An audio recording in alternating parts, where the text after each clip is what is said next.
Please welcome Amy Fitterer, Executive Director of Dance USA.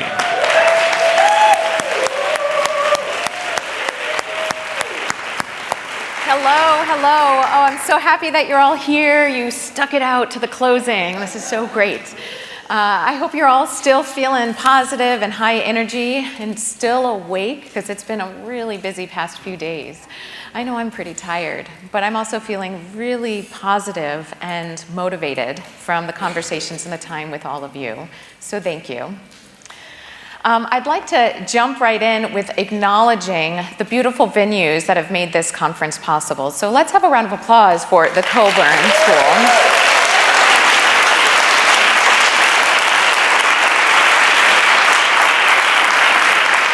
And as you experienced over the past several days, we were in the Gloria Kaufman Presents Dance at the Music Center. We were at USC Gloria Kaufman School of Dance, Dance Resource Center, the local dance service organization, so helpful here. Of course, we opened at the Japanese American Cultural Community Center, the California Community Foundation, and Heidi Duckler Dance. So one more round of applause for these great venues.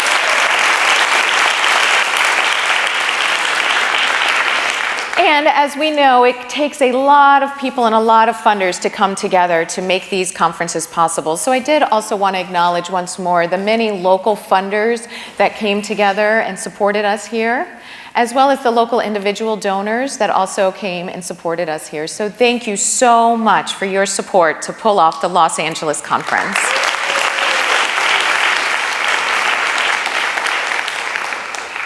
So I also now would like to ask if there's anybody left from the LA Host Committee in the room. Could you please stand up?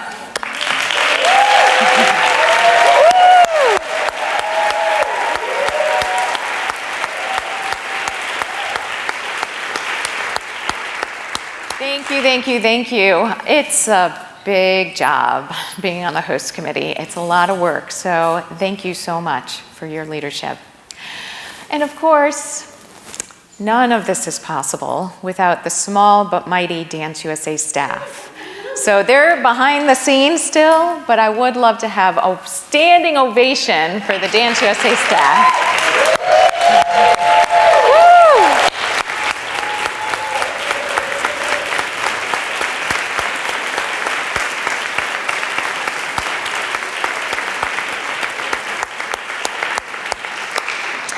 And our programs director, Sydney Leggett, just rocked it. This has been a big job. Thank you, Sydney.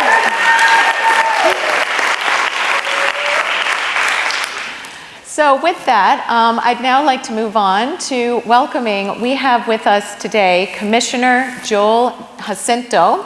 He's with the Department of Public Works, and I hope that he shares with you a little bit about his artistic background. I've gotten to know him just a little bit, and I'm very excited to grow this relationship. He's a dance artist, just like all of you. So, Joel.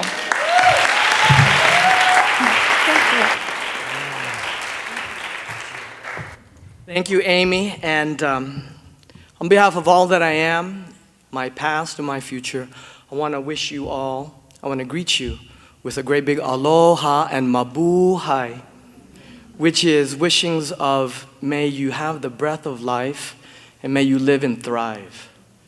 It's wonderful to be here with you today. Thank you so much for having me as part of this. I have an affirmation to share with you first and foremost, that dance is absolutely fundamental to my life. It has given me the best parts. It has given me the love of my life, the dance partner of my life. It has connected me to my culture and community. So dance to me is life. I'm one of you, and this is us. Let's give ourselves a great round of applause.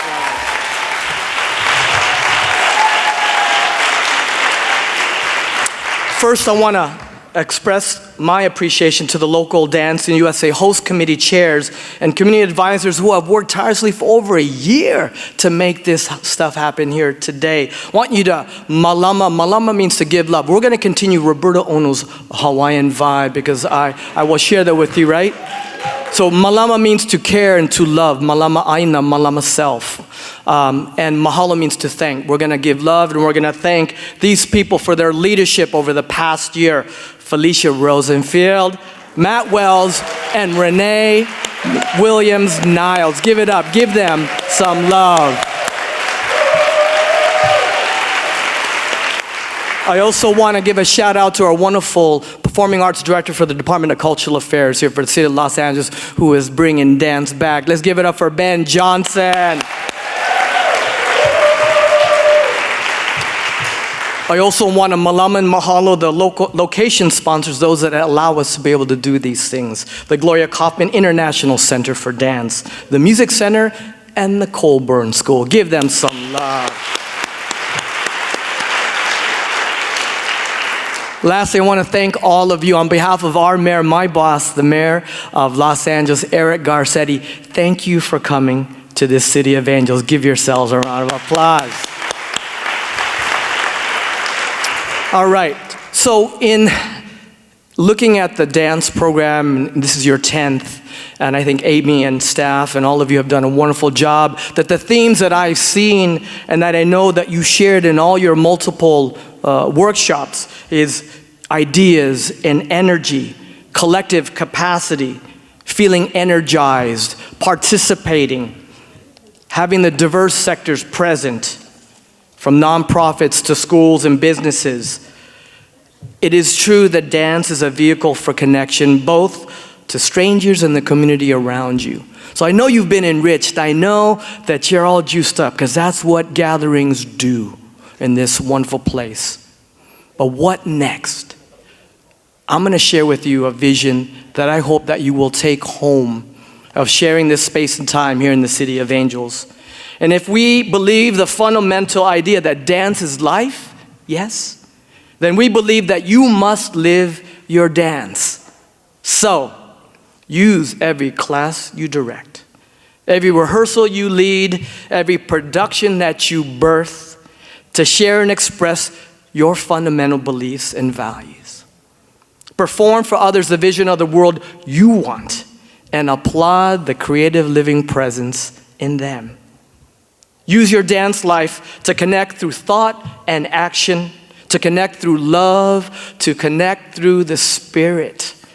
For you are the center of a stage. You are a soloist par excellence. You are a self-determining, immensely powerful source of energy, movement, and goodness, whether it be in a classroom, a community room, a rehearsal hall, or whatever stage, big or small. So affirm yourself, give yourself, and radiate yourself through your dance life. Live your dance day and night, and you will see a miracle happen, the greatness of your own life. Your greatness lies in the journey of finding and expressing your unique dance voice, which is the intersection of your need to live, learn, love, and leave a legacy, and using that dance voice for the betterment of our respective communities and of all peoples. So my friends, doesn't dance make us a better person? Yes.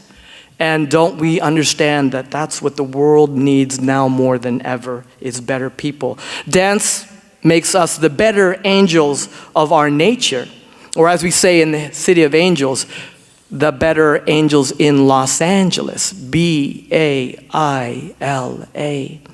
So my message to you is baila, dance, be the better angels in your local areas as well. Continue to do what you got to do every day, and thank you so much for allowing me to be here to greet you, to thank you, and to bless you. Mahalo and maraming salamat.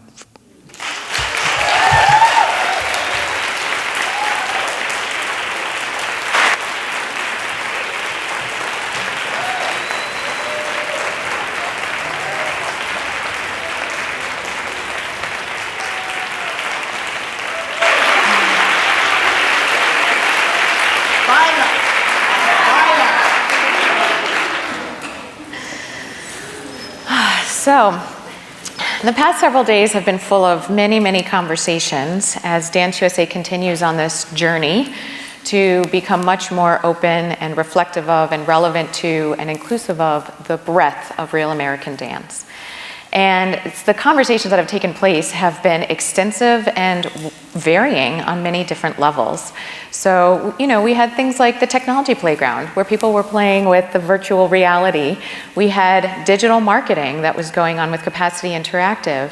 We had dismantling privilege, which was, I've heard from a lot of people, one of the most powerful sessions at this conference.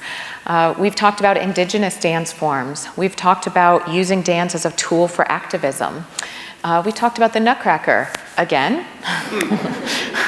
Such a fun title. We've really been working to weave a lot of different complex issues together. And so I would imagine many of you are feeling the way I'm feeling, which is full of a lot of information, a lot of ideas. Some emotional processing still needs to take place. And so with this closing, what we're hoping to do is to weave some of those ideas together for you as well. One of the topics that keeps coming up since I became executive director about 8 years ago was commercial and nonprofit dance. And everybody saying to me, and maybe people don't say this so much locally in LA because you're so involved with it, but nationally, why don't we talk more to the commercial dance scene? Why aren't we connected more to who's making dance in the commercial dance scene? I want to get on TV. I want to be on Broadway. How can So You Think You Can Dance help us? What's going on? More connection and understanding. And so yesterday we had 2 different discussions that were dedicated to this topic. The first one was commercial, I think it was called Bridging the Gap, commercial and nonprofit dance in the morning. And then in the afternoon we heard about dance on camera, talking very specifically about in the for-profit entertainment industry, dance in Hollywood. So today we're going to be hearing from 4 working artists who have very successfully had careers and continue to have careers in the nonprofit sector. And yet they are also having very successful careers doing corporate work, commercials, music videos, film, Hollywood, choreographing for late night TV shows, and they're also educators and they're touring around the world. So they've been weaving together the commercial and the nonprofit in a very beautiful and interesting way. So what I will be doing is asking them some questions, but then I'm going to turn it and open it up to all of you so that they can engage with you on these topics.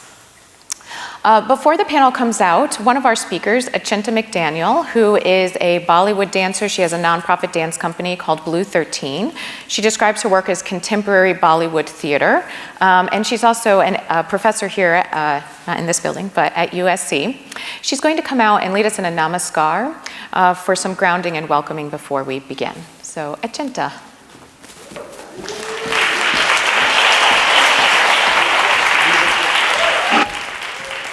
Hi, everybody. How are you? You're so far away. Hi. Has everyone had a great conference? Yeah, good. It's good to see all of you. So in classical Indian dance, first let me say this. There's more than one kind of Indian dance. Yeah, classical Indian there's many of those styles too, yes, varying depending on who's giving you your stats between 8 and 12 classical Indian forms. In all of the classical styles, we give respect, right, and homage before and after we dance. So we thought today, actually Amy had the idea that today we'll do a namaskar. Yeah, so say it with me, namaskar. Yeah, that's going to be for us to give respect to each other, thanks to each other, to our audience, right, to our team, the people backing us up, the people that hold us up, the floor that holds us up, the very earth that holds us up, our ancestors, our history, yeah, and our individual faiths. So if you would, from your place, you may stand up or you may stay seated as you like. We'll start right here, everybody. Okay, hands are right here, elbows, wrists, and fingertips. Yeah, chin is up. Good, you can smile at me. There you go. And we're gonna open our hands up, forward, flip them over, all the way out. Bring them up overhead, join your hands together, and bring them down in front of your chest. Then, if you would, pay respect down to the earth. Good. Up, back in, center. Take your right hand, I'll be your mirror. Reach up. Good. Flip your hand over, bring it all the way in. Other side. Up, flip it over, all the way back in.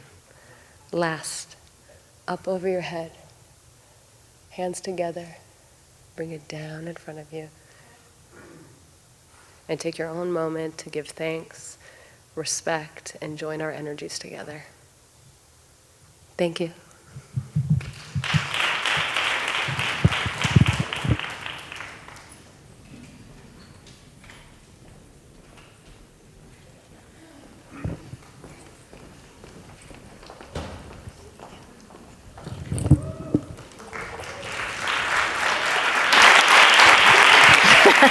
Two bottles of water.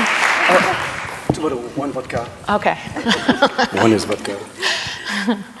So we have an amazing group of individuals here today, and I'm really looking forward to be honest, to listening and learning from what they have to say.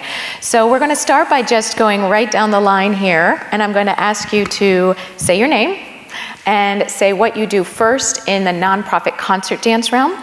And then we'll go all the way down, and then we're going to come back, and we're going to go, what do you do in commercial and for-profit? So we do have to pass the 2 mics, so if you'll, Jacques, this way. I'm going to have to keep him in line. Okay. Hi, everyone. My name is Chloe Arnold. Thank you. Ooh, I feel special. I have a nonprofit organization with my sister called Chloe Amont Foundation. And through our foundation, we provide equal opportunity access to education, particularly in tap dancing. And our mission and goal is to create concert experiences for all people, regardless of socioeconomic background. And so that's what we're doing. We have the largest tap festival in the world in Washington, D.C., called DC Tap Festival. And we provide 40% scholarships, and through that we do concert programming. Bonjour. Ah non, non, bonjour. Bonjour. Ah, bah vous êtes vivants, vous êtes là, ensemble, c'est bien. Bonjour, je m'appelle Jacques. I hope you speak French.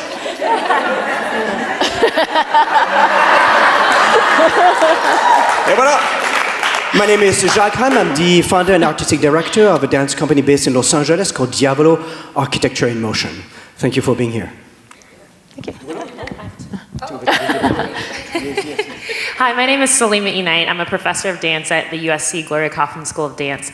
My background is in both concert and commercial dance, which is what we're here to talk about today. In the nonprofit world, I teach lots of master classes based in contemporary jazz practices, looking at mathematics technique, Gus Giordano technique, streaming through that lineage, and then taking them into some of the practices in the commercial world. Most recently, or upcoming, I'll be going to Columbia City Jazz, which is based in South Carolina, and working with a nonprofit organization to teach kids ages 8 through about 18, kind of this whole lineage of jazz dance and where it comes from. And in the profit world, I work a lot on television. I've done a lot of live shows. I've worked with a lot of Broadway productions and recording artists and what have you. So I am very excited to be here and to begin talking about some of these issues today at Dance USA. Thank you, Salima.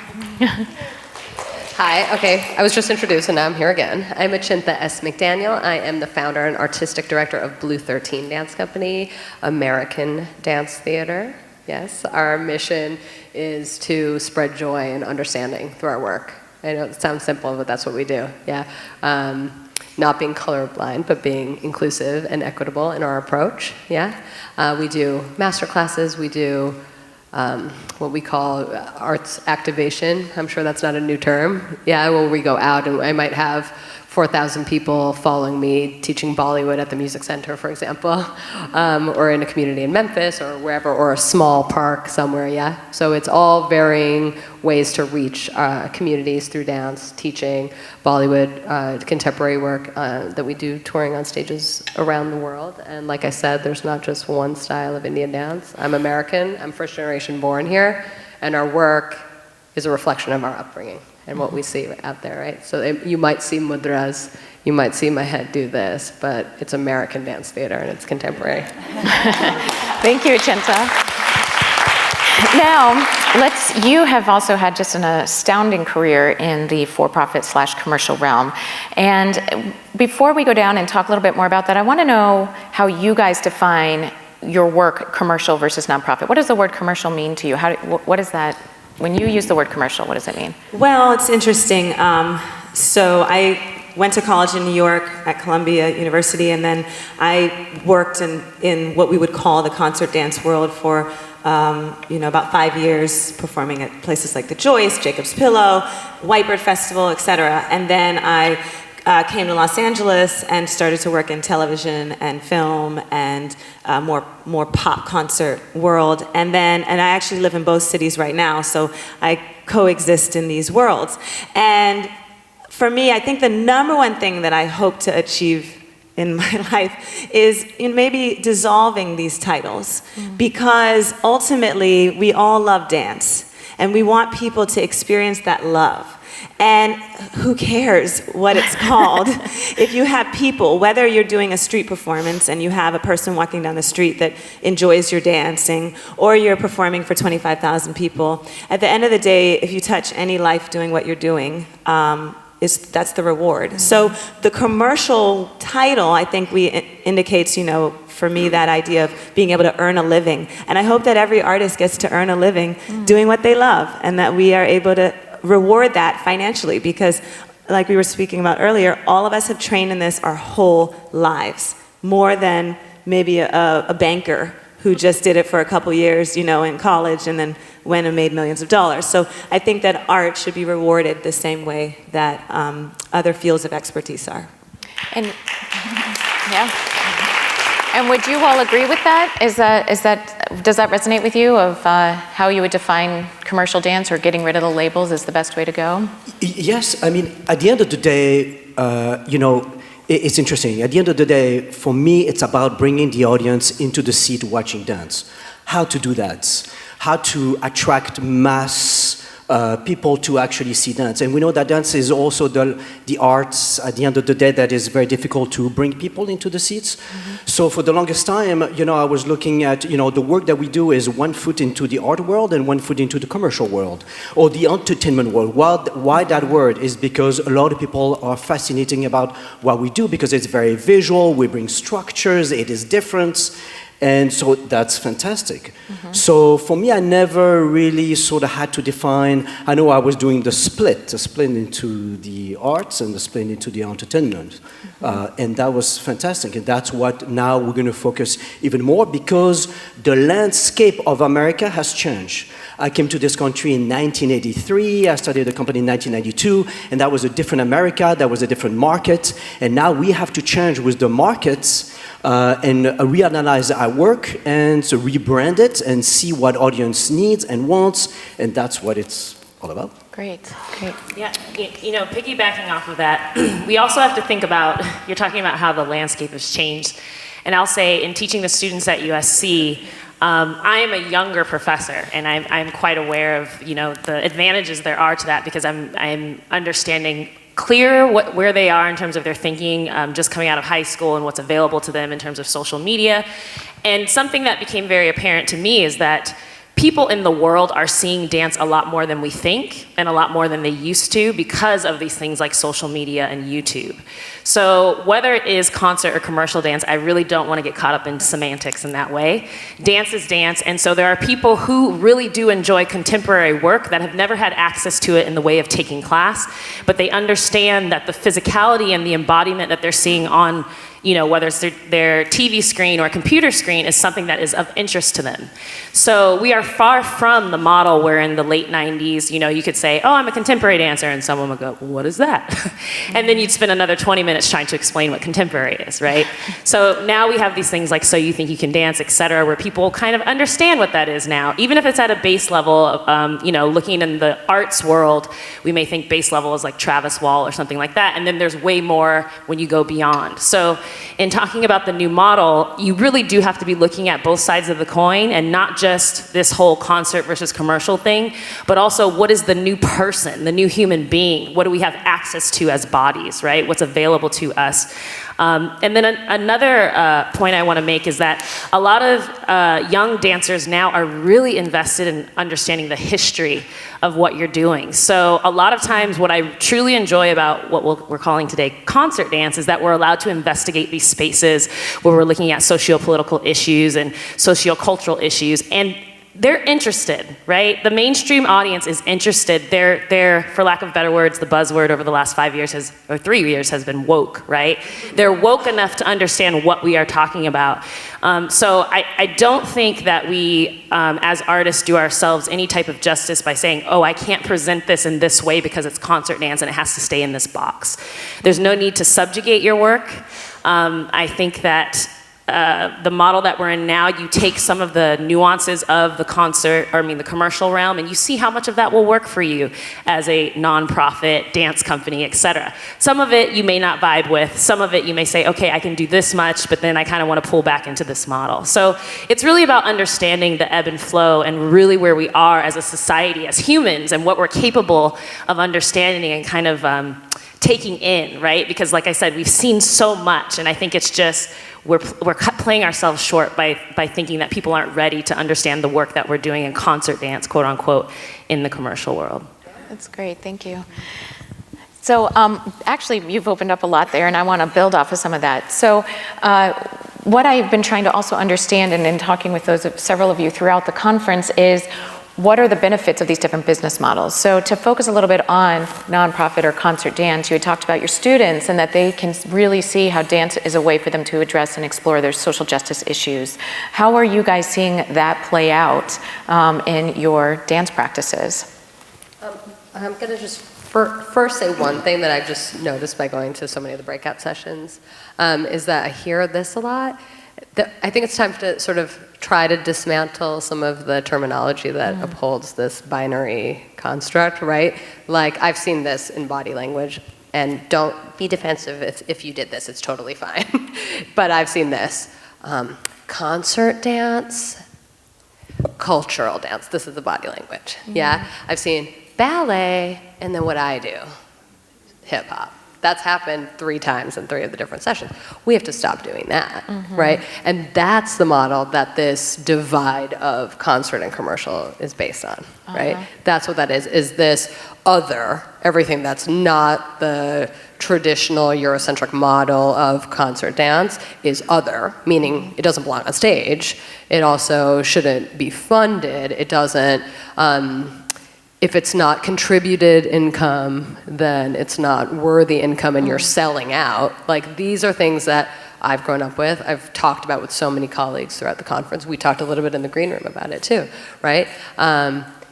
We can't think as people that are running nonprofits, as funders, as presenters, as agents, as artists, as individual artists, any of us. We can't think in these terms anymore, right? It's our responsibility to change that.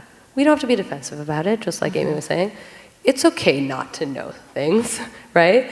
It's okay to learn. So one thing I keep saying is don't talk down, right? Listen up, right? Don't talk down, listen up.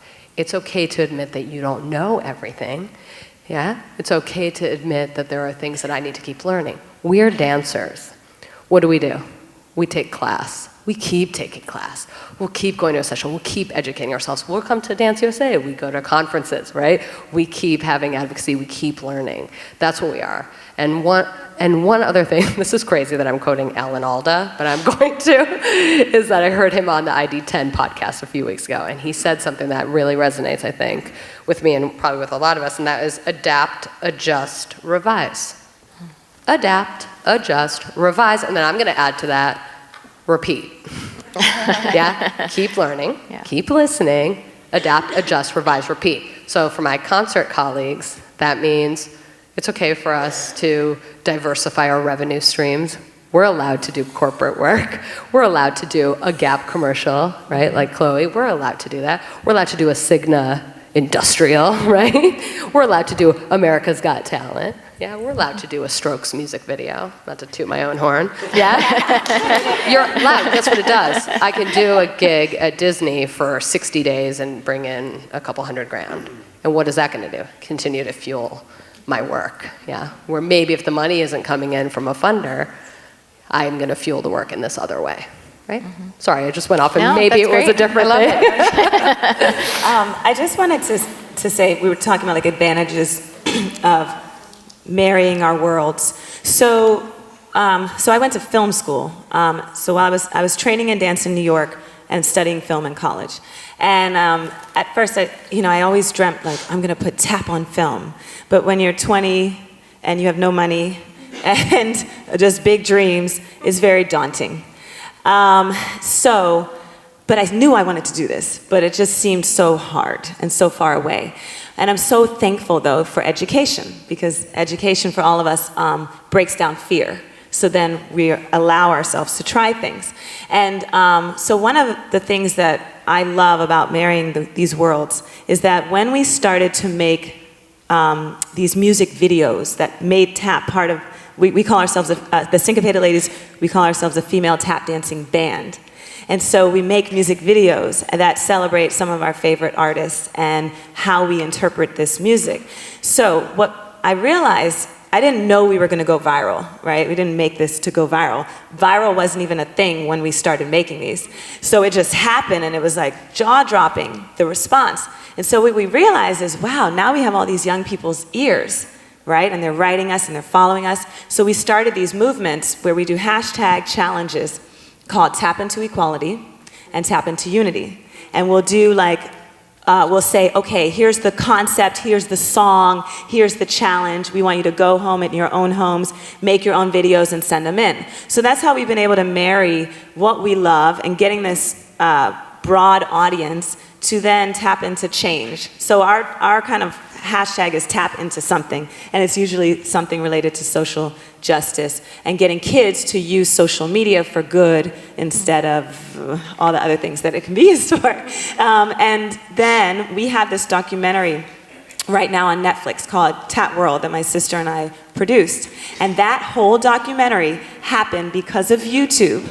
So we had traveled around the world and we were thinking, okay, how do we get all these amazing dancers that we've seen around the world into a movie? We can't do that again. We can't go back around, and we didn't have the camera that time we did it.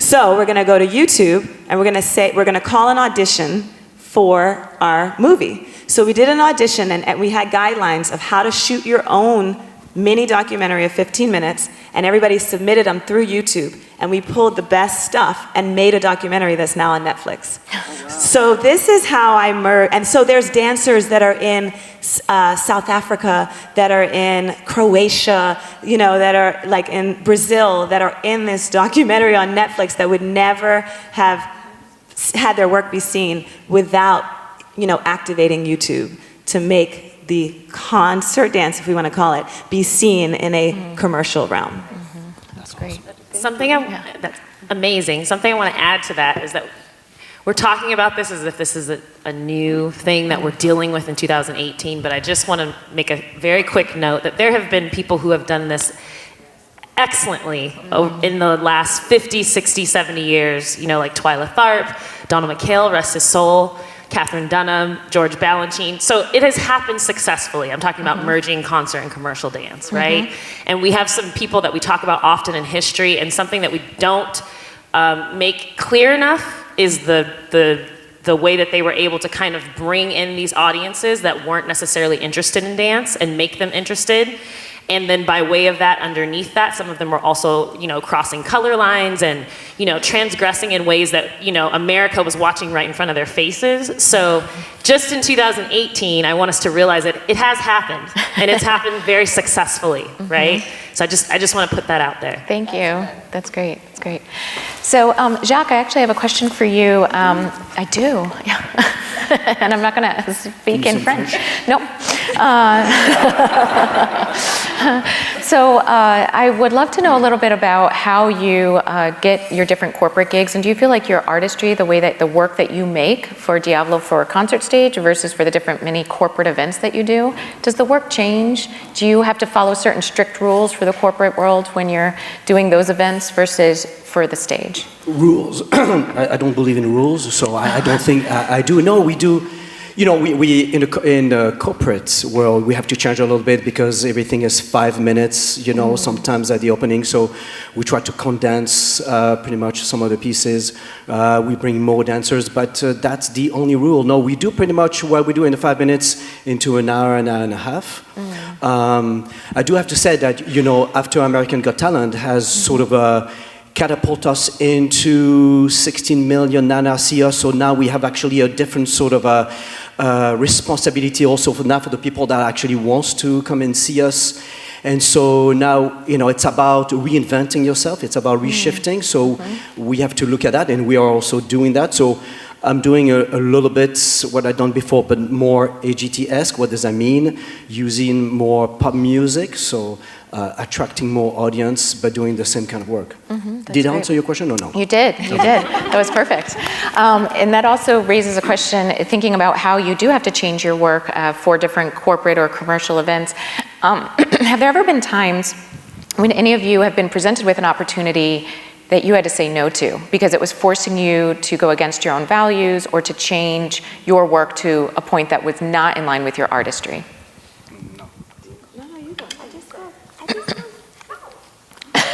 Okay, ladies. The answer is no. Haven't changed.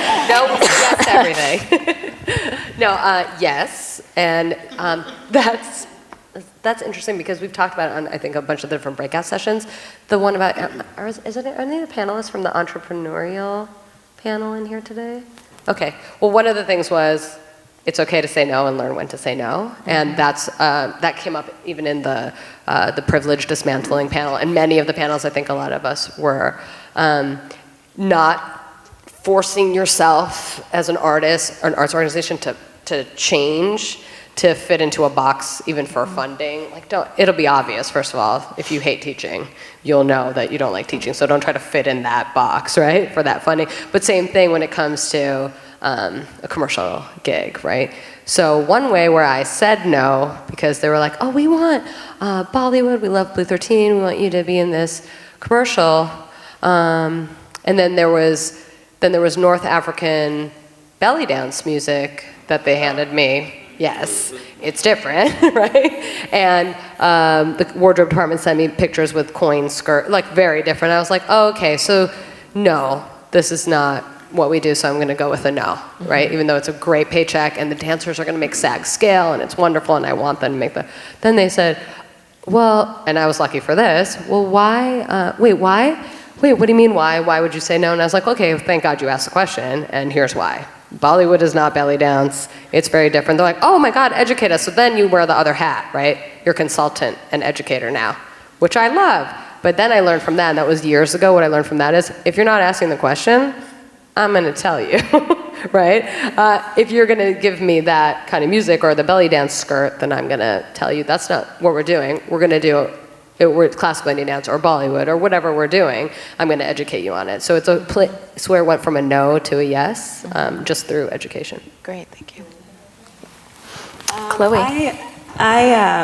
Someone had approached me to choreograph a movie, and so I went to this meeting at Paramount with the producer of the movie, and they had given me a script a couple days before, so I read through the script, and there were some fundamental problems I had with the script, going back to the educator element and my knowledge of tap history. There were things in the script that were incredibly offensive. So this is probably 7 years ago. I was really young and going in as an African-American woman to Paramount with the executives by myself thinking, how am I gonna sit here and tell them, this is racist, you know?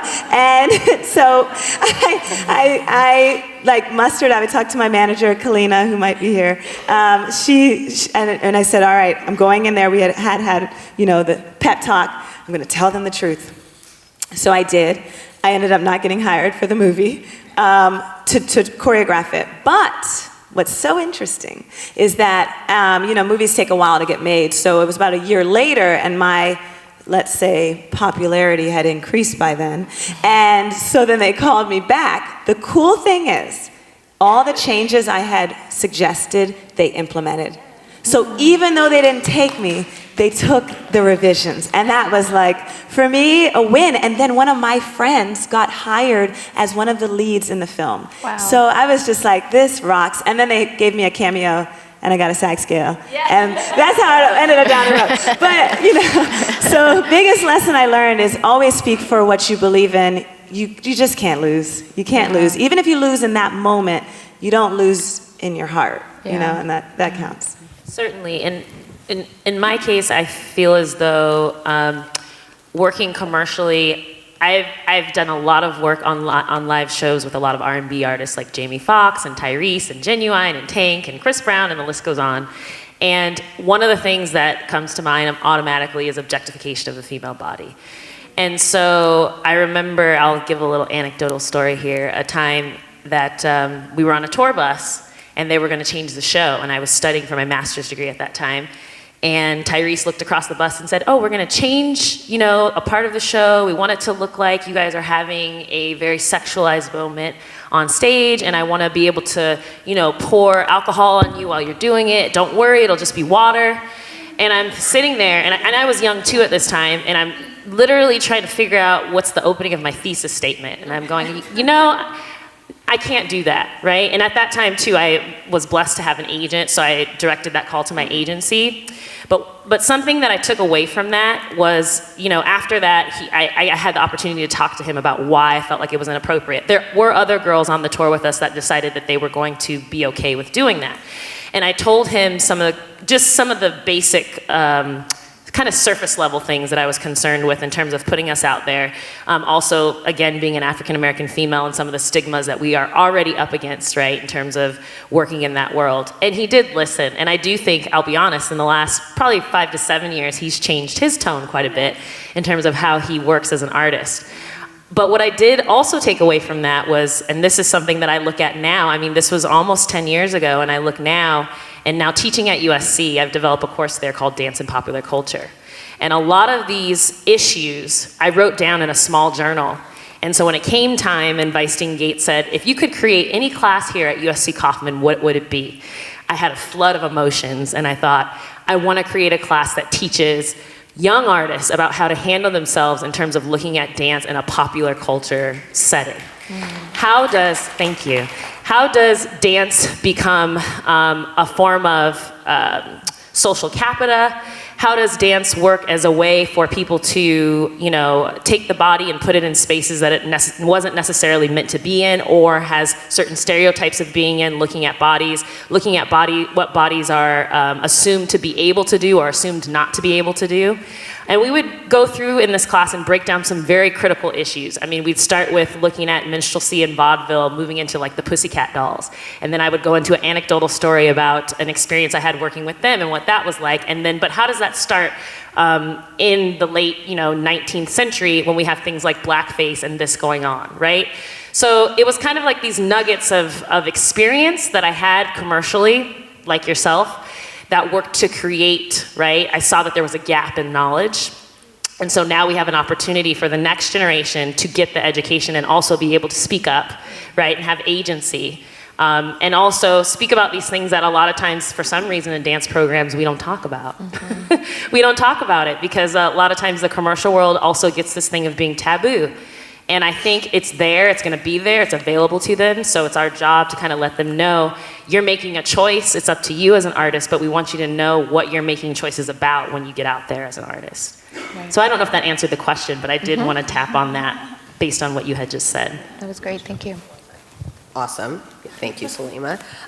Also, I think that just even Jacques was saying about having a responsibility. So wherever you are, if, as an educator or an artist, whoever, yeah, we talked about this in the commercial Bridging the Gap panel that happened. Was that yesterday? Mm-hmm. Oh my gosh, all the days are blending. But yeah, so we talked about in that panel, first, let's stop saying commercial versus concert and creating that kind of, that animus, right? But we have a responsibility, meaning Will the Beast, right? If he is a social media influencer, that's his massive, he's a wonderful businessman, has all this great stuff. We talked about it, he's like, yeah, wait, you're right, I could be doing more. Meaning, Will the Beast, or if I'm teaching at Debbie Reynolds, for those who don't know that studio, or us at Kauffman, if we're teaching there, or on your YouTube account, or wherever. It's my responsibility to be like, hey, Ailey's in town this weekend.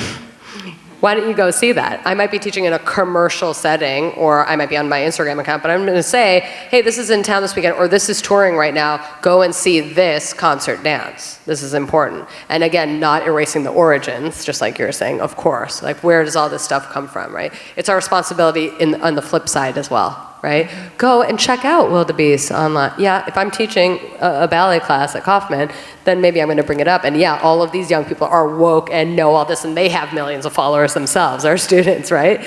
But it's our responsibility to do it both ways. So let's just take that, and that can be one of our action items, I think, for all of us that are in the nonprofit or the profit sector, either way, is to help each other out. And that's one way everyone's like, work together, work together. That's one action item way that you can do it. Tell your students and your followers. Thank you. Thank you. Good. So we're going to now take a moment and turn this all to you. I know that several of you have questions about, in your own work, how you can enter into the commercial realm, or you may want to just unpack some of the issues that have been raised here today. So we do have wireless mics that will be moved around in the audience. So I see Justin coming down, and is that Sydney? Yep, Sydney over there. So a hand, Justin, behind you on the right. We have our first question. And please introduce yourself before you ask your question. Hi. Is this working? Yo, it's very working. My name's Andrew Pearson. I'm a local LA artist, independent artist. I wanted to kind of echo what Nchita, you were just saying, because I've been reflecting a lot on the conversation yesterday.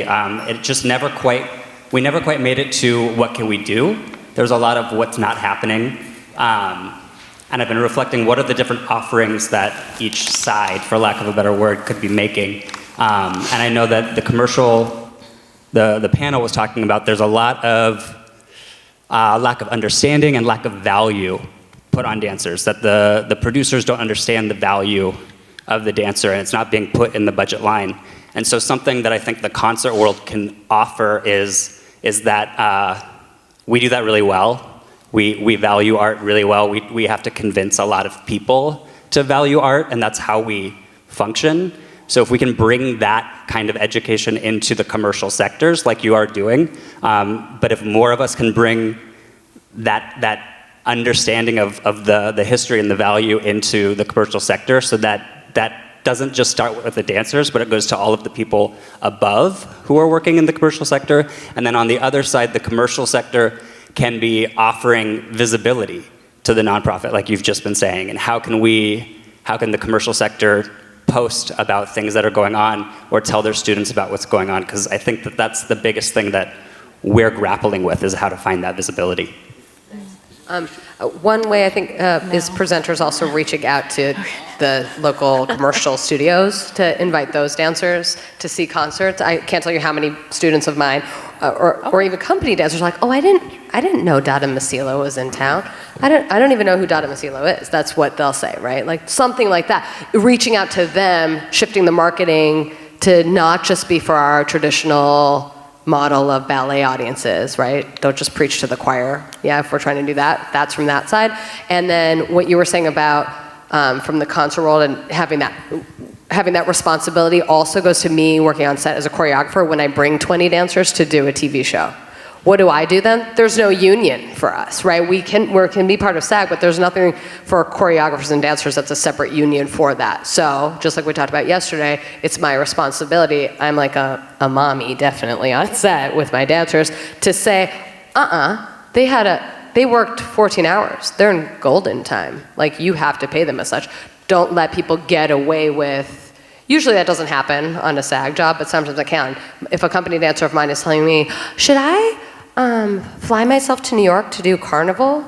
What? No! You're not gonna spend $500 of your money to go perform and rehearse and go do it for free, right? So it's our responsibility to tell our friends, our peers, everybody, protect each other and protect our dancers, and show the producers, right, and the directors on the commercial side the value that way. Yes, go ahead. Actually, I have a question for some of you. There are some fabulous agents and presenters in the audience. Mm-hmm. And so this is the question to all of you. For the presenters, is it a conscious thing for you when you create your program that you choose artists that maybe has more foot into the commercial world? Are you conscious of that, about how I create my program to sell tickets? And for the agents, when you present artists also, I know you have to like your artists, but it's also a conscious thing about your choice of artists because this new landscape in your market. Can some of you presenters and agents answer that? Oh, I'm going to make you answer it. I'm just going to go. You have Margaret. Yes. He's going to start So calling I'm on going to you. go, yes. And there he goes. I'm going to go right there. How about your programming? Oh, yes, you're going to also. Your programming. Here we go.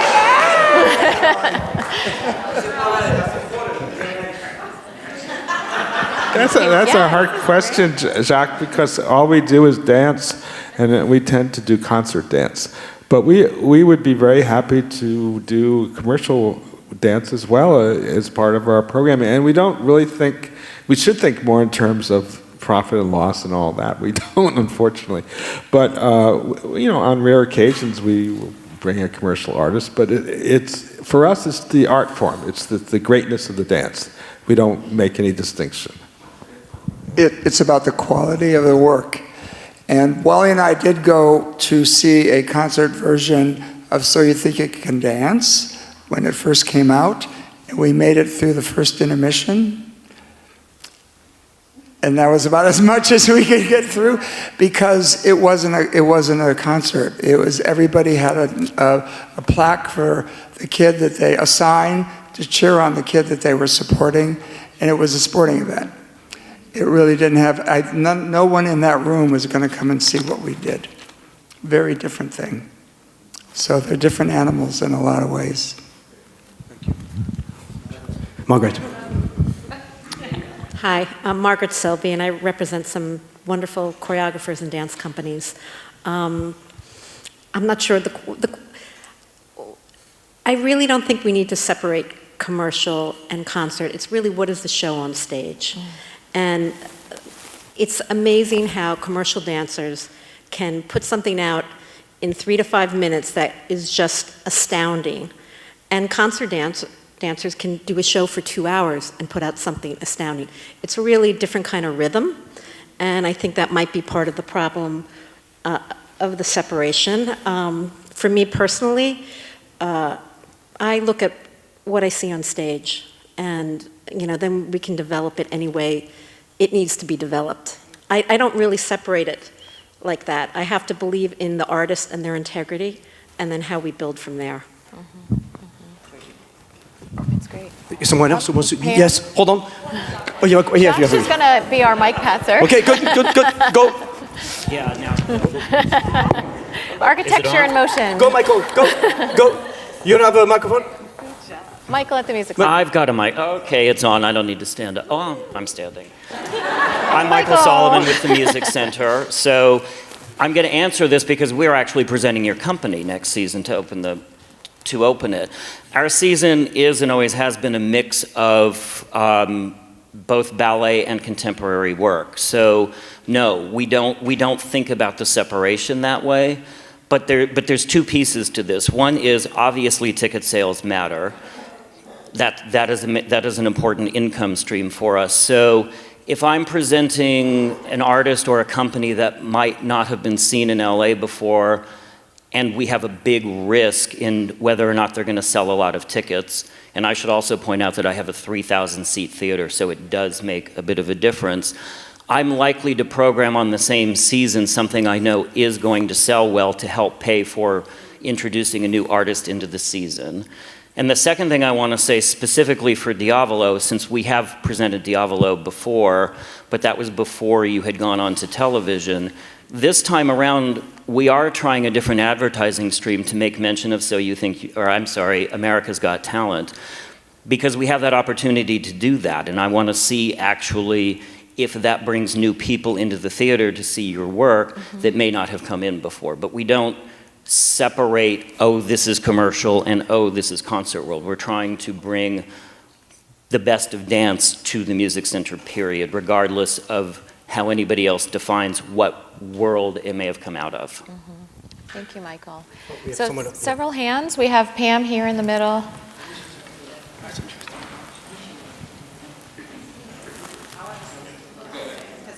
Sorry, and I think part of it's a discussion within the field itself, and I think there are labels and they're important. First of all, nonprofit needs to go away. Concert dance can be people with LLCs. You could have no corporate indicia. Nonprofit's a tax status that you get at when you put in some paperwork. And I think it's actually a diminishing title because I think this world looks at nonprofit with a whole host of labels that, you don't need money, you don't, whatever they are. So I think I really do think we need to not talk about any dance that way. And I think with concert and commercial, in some of the discussions that we've had, often people talk about commercial, that the role is somewhat different. Often dance is in support of something else. So, right, a rock band is touring, or you're in an award show, or it's a video, and I think that's interesting maybe to talk a little bit about, and then people saying concert dance, the focus is on the dance, the choreographer, and the work that's being presented on the stage. And I'd be interested to hear a little bit about that. I think that the way we define this stuff is tricky, and maybe we need to find some new ways of talking about it that are more empowering. Thank you, Felicia. Before we go on to another question, I'm going to give a chance to the panelists to respond a bit. I think that is a fantastic point you bring up. So we just presented, last year we presented Syncopated Ladies concert at the Ford Amphitheater here. Typically they present what we would call concert dance using these terms, but we were a commercial dance company coming to this world. And it's interesting because when we had our first planning meeting, they said, you might sell half, it's okay. And my sister's response, we're gonna sell out, it's okay. and we ended up selling out, and we had like 400 additional people that wanted to come that we had to say no to. And it was a great moment for this conversation, because what has changed, so I agree with you in terms of a lot of times in commercial world we end up having to be background, let's say. But that has evolved. Now in 2018, you have Travis Wall, who is the entity. We are the entity. You come to see Syncopated Ladies. We just opened for a rapper named Common and J. Cole. These are biggest rappers in the world right now as Syncopated Ladies. So now it's shifting where for a long time we were silenced to the background, let's say, in commercial. But now there are entities. Debbie Allen is my mentor, so I grew up watching a woman own her own name in dance, like she is the artist. And so she really showed me that as an example, that you as in commercial can still be the artist. So like Beyonce's last, like Beychella, for example, Les Twins were the featured artists, dancers in her concert.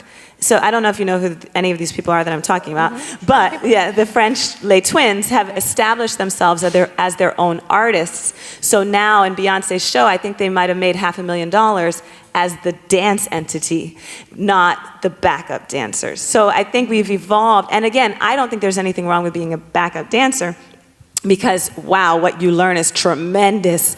And you build, and so actually one of Beyonce's #1 backup dancers is a friend of mine, and we worked together like 7 years ago, and I said to her in that moment, build your own brand so that if you don't want to do this, you have a name, and when you do your own shows, you have a platform. And then she got a publicist, and she's killing it right now. So I think that ultimately it's like, that's what is awesome about concert dance, is you came to see the dancer and the artist, but I think the commercial world that's something we're learning from the concert world, that we are the voice. We are, like, they're coming to see you. They're coming to see your show.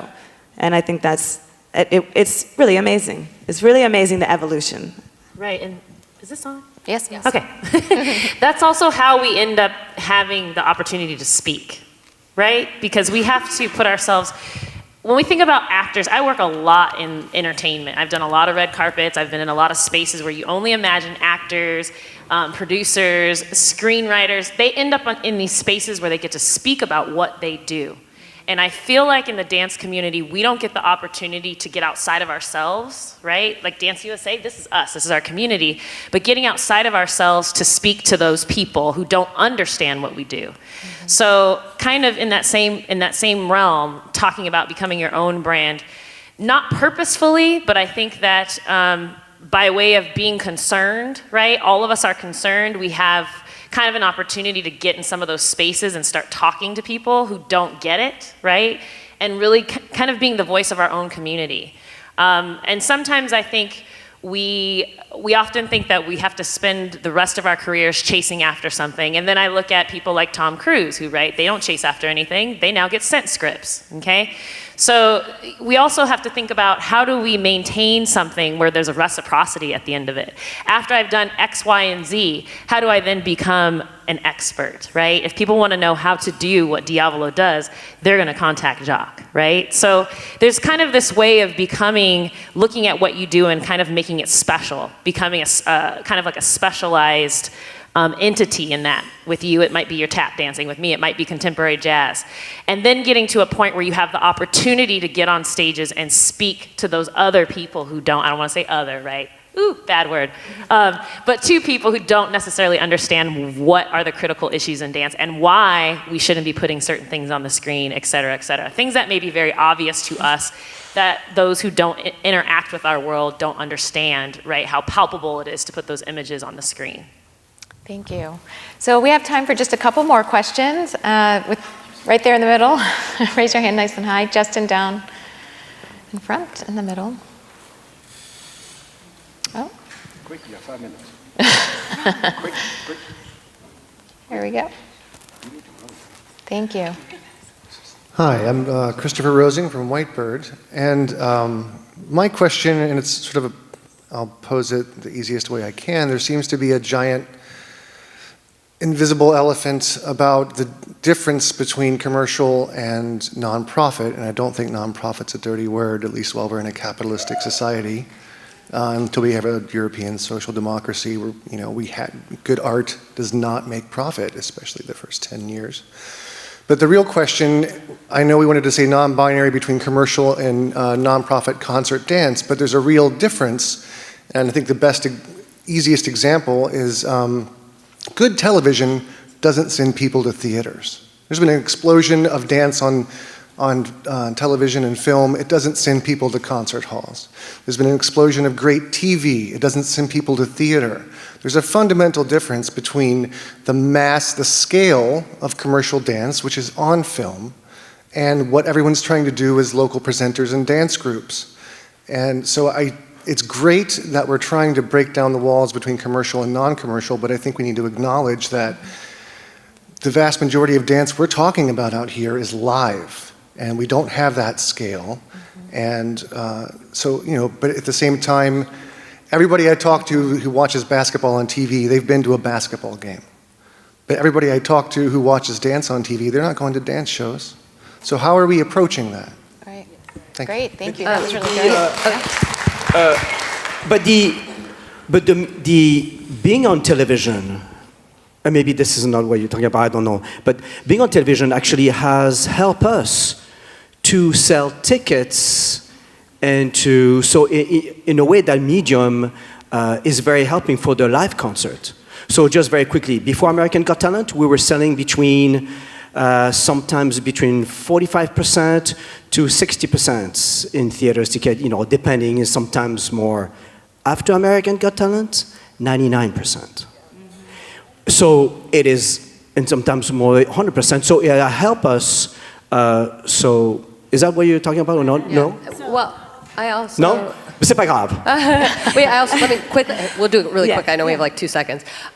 Also, because the stuff that's popular on commercially, things like hip hop and I don't know, what else is on? So you're thinking Bollywood and whacking and all the stuff that's on there, those people are seeing that and loving it and having 1 billion people on YouTube follow it and love it and they have a big commercial following. That's not in the concert hall. That's not on stage. So why would they go from that? Why would they go from loving that and then maybe they'll look at whatever the theater is and see that none of that is on the roster, like none of it is on that season, right?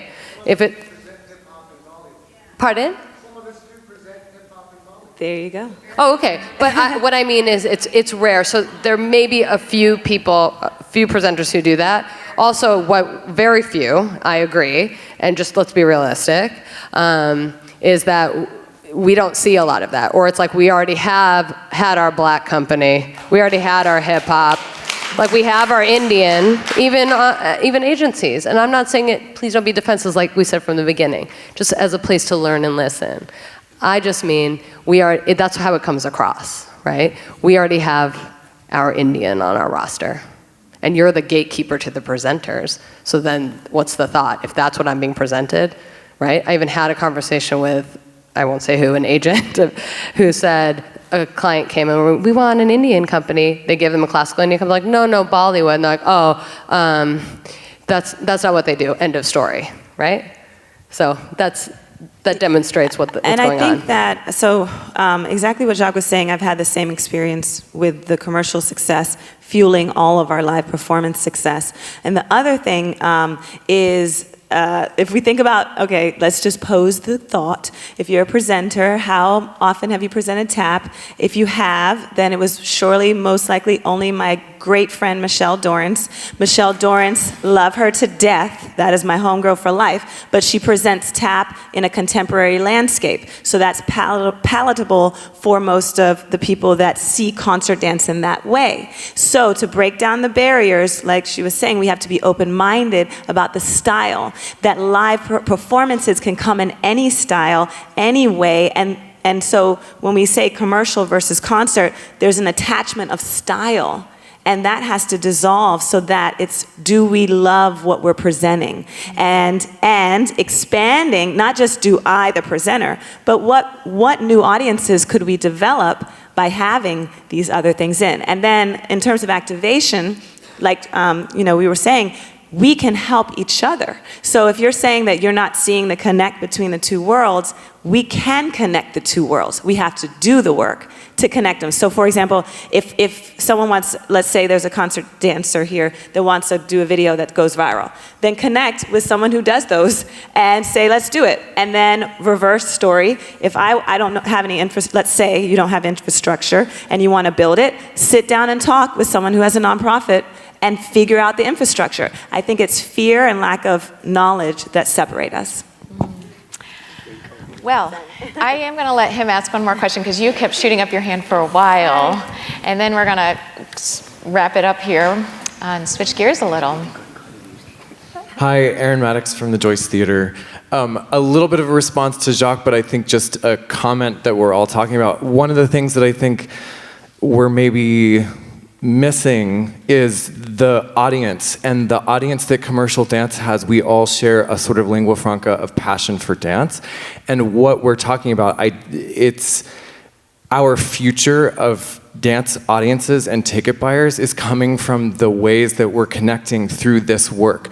I saw a white ballet company when I was in public school as a kid, and I could see myself in that body and the abilities of those bodies so that I could strive forward to that. And we need to be connecting with all kinds of audiences, all kinds of young people looking all kinds of ways who are seeing their future and the possibilities of themselves in those bodies through any means possible, and then working together to harness passion for future ticket buyers. Otherwise, we don't have dance in 2 decades. So I don't see, there's no commercial versus concert. I mean, the Joyces specifically, we program 48 weeks a year, and we do have to fill that house, but this is our audience, this is our future, and we need to work together to make this a symbiotic relationship. That's all. Yeah, so that inclusion, that's great. And also, with the inclusion of that, oh, sorry, go. Were you saying something? No. Oh, okay, sure. And I lost my train of thought, Jacques. No, because what he said was beautifully, and that was summarized the whole thing. Yeah, so. And also by having more than one company, again, one face representing an entire race of people or entire culture, entire ethnicity, entire dance form, right? Having that open to everybody, right? Like our friends from Axis, from our opening panel, like all of us, not just, again, that's really important as a takeaway. Please hear that, right? Not just having, oh, we already have our hip hop company. We did one commercial 2 years ago and that's it, right? We all need to grow up, and now those kids need to grow up seeing possibilities for themselves, right? Not through one representative in the season. I'd like to add that, again, because I'm actively teaching and I'm so passionate about this group of students that are just about to graduate from Kaufman School. It makes me teary. They are doing it. They're doing it. They're doing it. They're starting on their careers. I'm so proud of all of them and the work that they are doing, because I think through collectively, we talk about just building overall a creative life in dance.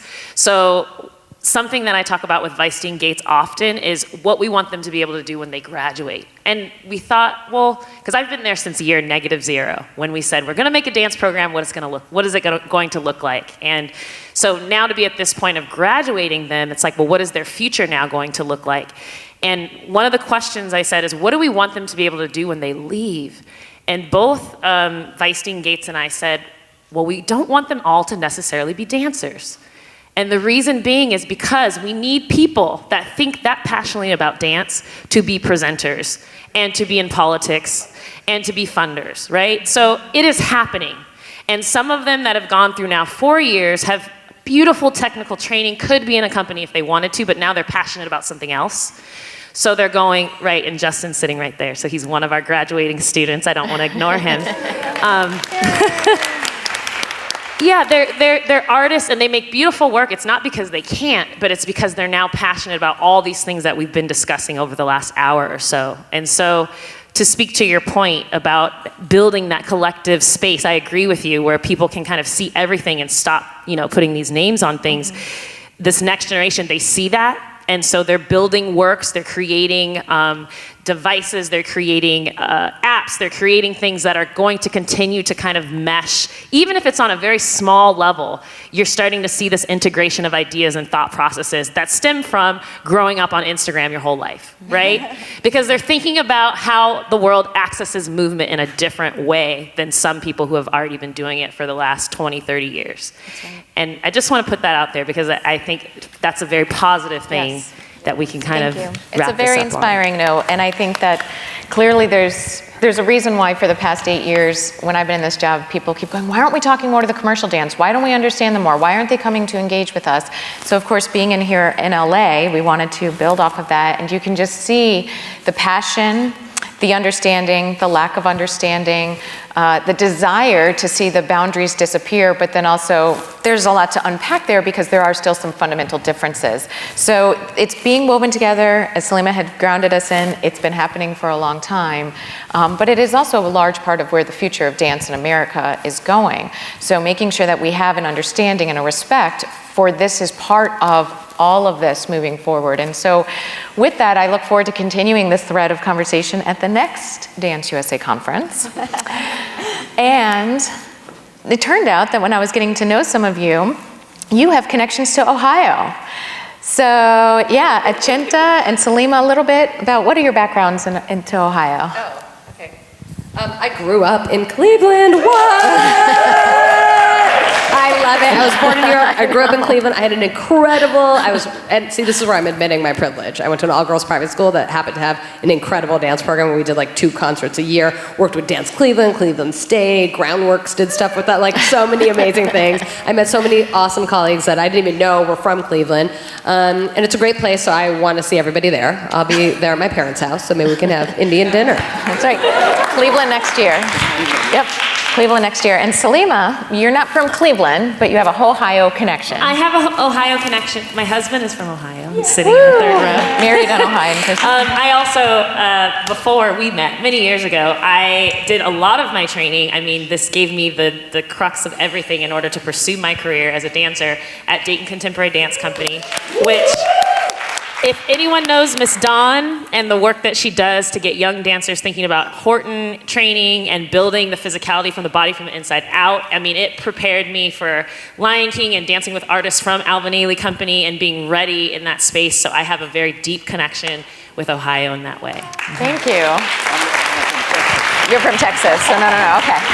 So with that, let's have a wonderful round of applause for our amazing panelists. Thank you.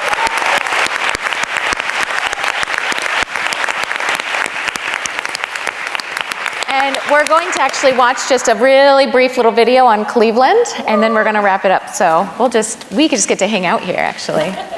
So let's see if it shows.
we're going to wrap up our conference once again with a moment to calm our emotions down and close us out. So if everybody would please stand. All right, we're going to close how we open, right? Like the beginning of the class with our namaskar. What's it called? Yes. And thank you all for your awesome comments. Please talk to me. I'm here for you. We all are. Yes. Thank you for the wonderful conversation. Thank you for having mutual respect. Yes. Take a deep breath together first.